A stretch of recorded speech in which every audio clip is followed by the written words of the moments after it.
வணக்க மக்களை, நான் விஜயதரன். என்ன பார்க்க போறோம்னு சொன்னவங்க எல்லாருக்கும் தெரியும். கௌரவ பாராளுமன்ற உறுப்பினர் வைத்திய அதிகாரிக்கு எதிராக யாழ் போதனா வைத்தியசாலையில் ஒரு ஆர்ப்பாட்டம் நடைபெறுவதற்காக தகவல் வெளியா இருக்கு.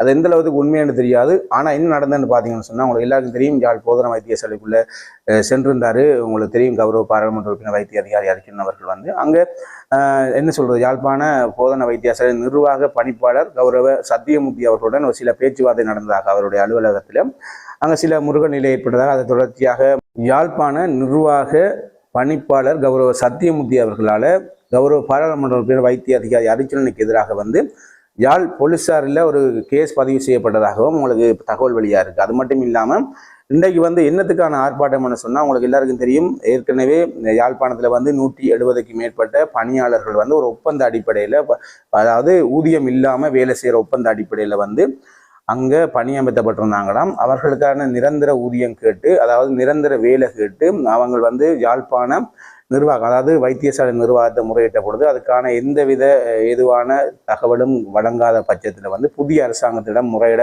கொழும்பு சென்றிருந்தது அடிப்படையாக கொண்டு மீண்டும் பணி கேட்ட பொழுது ஒரு ஒப்பந்த அடிப்படையில் அதாவது லெட்டர் மூலம் வேண்டித்தானாம் அவர்களை திருப்பி மீண்டும் வேலைக்கு அமர்த்தியதாக சொல்லி அது சம்பந்தமான விடயத்தை விசாரிப்பதற்காக கௌரவ பாராளுமன்ற உறுப்பினர் வைத்திய அதிகாரி அறிக்கையுடன் அவர்கள் யாழ் போதனா வைத்தியசாலைக்கு, அதாவது என்ன சொல்றது, பணிப்பாளர் கௌரவ பணிப்பாளர் சத்தியமூர்த்தி அவர்களுடைய அலுவலகம் மட்டுமே சென்றதாகவும் தகவல் வெளியா இருக்கு. அதன் அடிப்படையிலேயே என்ன சொல்றது, போலீசார்கிட்ட கேஸ் பதிவு செய்யப்பட்டிருப்பதாக தகவல் வெளியா இருக்கு. அதன் தொடர்ச்சியாகவே இன்று யாழ் போதனா வைத்தியசாலையில் கௌரவ பாராளுமன்ற உறுப்பினர் வைத்திய அதிகாரி அறிக்கைக்கு எதிராக யாழ் போதனா வைத்தியசாலை ஒரு ஆர்ப்பாட்டம் நடைபெற்றதாக தகவல் வெளியா இருக்கு.